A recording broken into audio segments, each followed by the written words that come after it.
பல மூத்த ஆயுதப்படை அதிகாரிகள் பின்னணியில் இருந்து செயல்பட்ட கடத்தல் கும்பலை மலேசிய ஊழல் தடுப்பு ஆணையமான MECC அண்மையில் முறியடிப்பதற்கு ஜொஹோர் இடைக்கால சுல்தானின் தொடர்புகள் பெரிதும் உதவியுள்ளன.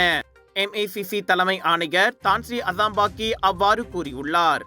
எல்லைகள் வழியான கடத்தலை ஒழிக்க உதவுவதில் துங்கு இஸ்மாயில் சுல்தான் இப்ராஹிம் தனது முழு ஒத்துழைப்பையும் வழங்கினார். TMJவின் தொடர்புகளின் மூலமாக MECCக்கு நிறைய தகவல்கள் கிடைத்ததாக புத்ராஜயாவில் லஞ்ச ஒழிப்பு மாணவர் மாநாட்டில் பேசியபோது அசாம்பாக்கி கூறினார். கடத்தல் கும்பலில் ஈடுபட்டதாக சந்தேகிக்கப்படும் 5 மூத்த ஆயுதப்படை அதிகாரிகள் மற்றும் 2 விண்ணியல் ஊடக பத்திரிகையாளர்கள் உட்பட 10 பேரை MECC சமீபத்தில் கைது செய்து தடுத்து வைத்தது. மற்றவர்கள் ஒரு நிறுவன மேலாளர், மலேசிய மருத்துவ சங்கத்தின் நிர்வாக உதவியாளர் மற்றும் ஒரு இந்தோனேசிய பெண் ஆவர். போலீஸ் உதவியுடன் MECC மேற்கொண்ட நடவடிக்கையில் அவர்கள் கில்லான் பள்ளத்தாக்கில் கைது செய்யப்பட்டனர். மாதந்தோறும் 5 மில்லியன் ரிங்கெட் மதிப்பில் அண்டை நாடுகளில் இருந்து போதைப் பொருட்கள், சிகரெட்டுகள் உள்ளிட்ட பொருட்களை அக்கும்பல் கடத்தி வந்துள்ளதாக கூறப்படுகிறது.